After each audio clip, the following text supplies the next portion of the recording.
Pathanamthitta അയിരൂരിൽ India സഖ്യം. അയിരൂരിൽ പഞ്ചായത്തിൽ ബി.ജെ.പിക്കെതിരെ UDF LDF ധാരണ. ഏറ്റവും വലിയ ഒറ്റകക്ഷിയായി എൻ.ഡി.എ മാറ്റി നിർത്താൻ ഇടതും വലതും ഒന്നിക്കുകയാണ്. സ്വതന്ത്ര അംഗം സുരേഷ് കുഴുവേലിക്ക് പിന്തുണ നൽകിക്കൊണ്ടാണ് പത്തനംതിട്ട അയിരൂർ പഞ്ചായത്തിൽ യു.ഡി.എഫ് എൽ.ഡി.എഫ് ധാരണയായത്. വിവരങ്ങൾ നൽകും ഗോകുൽ രമേശ്. ഗോകുൽ, പത്തനംതിട്ടയിൽ ഒരു അവിശുദ്ധ കൂട്ടുകെട്ട്. ഈ ഭരണപക്ഷവും പ്രതിപക്ഷവും എന്നും തുറന്ന പോരിലാണ്. ഇപ്പോൾ ഒരു നിലപാടില്ലായ്മ പത്തനംതിട്ടയിൽ കാണുന്നു. ഈ ബി.ജെ.പിക്കെതിരെ ഒന്നിക്കാനാണ് ഇരുവരുടെയും തീരുമാനം.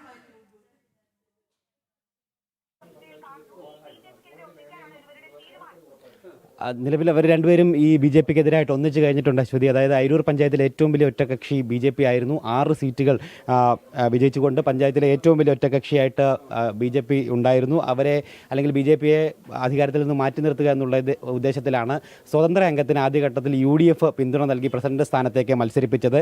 സുരേഷ് കുഴുവേലി എന്ന് പറയുന്ന സ്വതന്ത്ര അംഗത്തിനായിരുന്നു യു.ഡി.എഫ് പിന്തുണയോടുകൂടി അദ്ദേഹമാണ് ഇന്ന് മത്സരിച്ചത്. അദ്ദേഹത്തിന് തന്നെ എൽ.ഡി.എഫിൻ്റെ പിന്തുണ കൂടി നൽകുന്നൊരു സാഹചര്യമായിരുന്നു ഉണ്ടായിരുന്നത്. നിലവിൽ പഞ്ചായത്തിൽ ബി.ജെ.പിക്ക് 6 അംഗങ്ങളുള്ളപ്പോൾ യു.ഡി.എഫിന് 4 എൽ.ഡി.എഫിന് 2 അംഗങ്ങളായിരുന്നു ഉണ്ടായിരുന്നത്. ഈ ആകെ 6ഉം 2ഉം 8 അംഗങ്ങളുടെ പിന്തുണ കൂടി ഈ സുരേഷ് കുഴുവേലിക്ക് ലഭിച്ചതോടുകൂടി പ്രസിഡന്റ് സ്ഥാനം ബി.ജെ.പിക്ക് നഷ്ടമാകുന്ന ഒരു സാഹചര്യമാണ് ഉണ്ടായത്. നിലവിൽ ഇന്ത്യ സഖ്യം പത്തനംതിട്ട ജില്ലയിലും രൂപപ്പെട്ടിരിക്കുന്നു എന്ന് വേണം ഈ സംഭവത്തിൽ നിന്നും മനസ്സിലാക്കുവാനായിട്ട്. എന്തായാലും അവിശുദ്ധ കൂട്ടുകെട്ട് തന്നെയാണ് ബി.ജെ.പിയെ ഭരണത്തിൽ നിന്ന് മാറ്റി നിർത്തുക എന്നുള്ള ഒറ്റ ഉദ്ദേശത്തിൽ ഇടത് വലത് മുന്നണികൾ ഒന്നിച്ചിരിക്കുന്നു പത്തനംതിട്ട ജില്ലയിലെ അയിരൂർ പഞ്ചായത്തിൽ എന്നുള്ളതാണ്. എന്തായാലും ജനവിധിക്കെതിരെയുള്ള ഇടത് വലത് മുന്നണികളുടെ ഒരു നാടകം അല്ലെങ്കിൽ ഒരു കാപട്യം എന്നുള്ള രീതിയിൽ മാത്രമേ ഈ നടപടിയെ നമുക്ക് നോക്കിക്കാണുവാനായിട്ട് സാധിക്കുകയുള്ളൂ. എന്തായാലും ഈ വിഷയവുമായി ബന്ധപ്പെട്ട് ബി.ജെ.പി കൃത്യമായിട്ട് ജനങ്ങളെ ഈ കാര്യം ബോധിപ്പിക്കുന്നതിന് വേണ്ടിയിട്ടുള്ള നടപടികൾ സ്വീകരിക്കുമെന്നുള്ളതാണ് അവിടുത്തെ പ്രവർത്തകരുടെയും നേതൃത്വത്തിൻ്റെയും ഭാഗത്തു നിന്നും അറിയുവാനായിട്ട് സാധിച്ചിരിക്കുന്നത്. എന്തായാലും പ്രസിഡന്റ് സ്ഥാനത്തേക്കുള്ള നടന്ന തെരഞ്ഞെടുപ്പിലാണ് ഈ രീതിയിൽ ഇടത് വലത് മുന്നണികൾ ഒന്നിച്ച്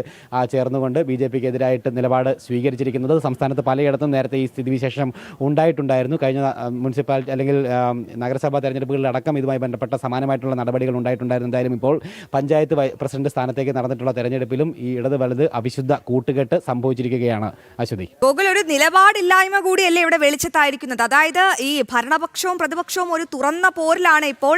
എന്തായാലും അതിനിടയിലും ബി.ജെ.പി ഒരു കാരണവശാലും ഭരിക്കരുത്, അതിനുവേണ്ടി തങ്ങളുടെ നിലപാടൊക്കെ ഒന്ന് മാറ്റിവെക്കാം. എന്തൊരു നിലപാടില്ലായ്മയാണ് ഗോകുൽ ഇത്? അതുകൂടി തുറന്നു കാട്ടണ്ടേ?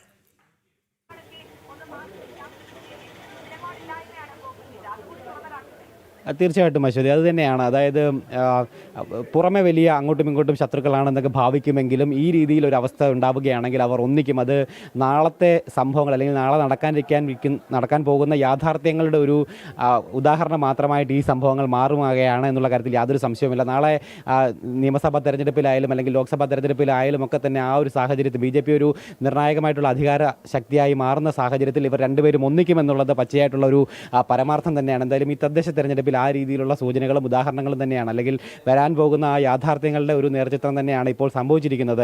അതായത് തദ്ദേശ തെരഞ്ഞെടുപ്പിലടക്കം ഇവർ ഒന്നിച്ചിരിക്കുന്നു എന്നുള്ളത് തന്നെയാണ്. അതായത് കേരളത്തിലും ഇന്ത്യ സഖ്യം അത് കൂടുതൽ ദൃഢമായിട്ട് നിലനിൽക്കുന്നു എന്നുള്ളത് തന്നെയാണ് ഈ സംഭവ വികാസങ്ങൾ വ്യക്തമാക്കുന്നത്. എന്തായാലും അയിരൂർ പഞ്ചായത്തിൽ ഇത്തരത്തിൽ ജനവിധിക്കെതിരായിട്ട് ഇടത് വലത് അവിശുദ്ധ കൂട്ടുകെട്ടാണ് സംഭവിച്ചിരിക്കുന്നത് എന്നുള്ള കാര്യത്തിൽ യാതൊരു സംശയവുമില്ല. ബി.ജെ.പിക്ക് ആയിരുന്നു ഏറ്റവും വലിയ ഒറ്റകക്ഷി അയിരൂർ പഞ്ചായത്തിൽ ഉണ്ടായിരുന്നത്. 6 സീറ്റുകൾ ബി.ജെ.പിക്ക് ലഭ്യമായിട്ടുണ്ടായിരുന്നു. 4 സീറ്റുകൾ മാത്രമാണ് യു.ഡി.എഫിനുണ്ടായിരുന്നത്. 2 സീറ്റുകൾ മാത്രമാണ് എൽ.ഡി.എഫിനുണ്ടായിരുന്നത്. ഇവർ ഒന്നിച്ചുകൊണ്ടാണ് ഇത്തരത്തിൽ ബി.ജെ.പിയിൽ നിന്നും പ്രസിഡന്റ് സ്ഥാനം തട്ടിപ്പറിക്കുന്ന ഒരു സ്ഥിതിവിശേഷം നടപടി ഇപ്പോൾ പഞ്ചായത്തിൽ ഉണ്ടായിരിക്കുന്നത്. എന്തായാലും ഈ വിഷയത്തിൽ കൃത്യമായിട്ട് ജനങ്ങളെ ഇവരുടെ കാപട്യം അത് ഉദ്ബോധിപ്പിക്കുന്നതിന് വേണ്ടിയിട്ടുള്ള നടപടികൾ പ്രവർത്തനങ്ങളുമായിട്ട് മുന്നോട്ട് പോകുമെന്ന് വ്യക്തമാണ്. പത്തനംതിട്ട അയിരൂരിലാണ് ഇങ്ങനെ ഒരു ഇന്ത്യ സഖ്യം രൂപപ്പെട്ടത്. അത് ബി.ജെ.പി ഒരു കാരണവശാലും അവിടെ ഭരിക്കരുത് എന്ന ഒരു ലക്ഷ്യത്തോടു കൂടി ബി.ജെ.പിയും യു.ഡി.എഫും എൽ.ഡി.എഫും ഒരു സഖ്യം രൂപീകരിച്ചിരിക്കുന്ന ഒരു ഇന്ത്യ സഖ്യം രൂപീകരിച്ചിരുന്ന ഏറ്റവും നിർണായക വിവരമാണ് ഗോകുൽ പ്രേക്ഷകരിലേക്ക് എത്തിച്ചത്.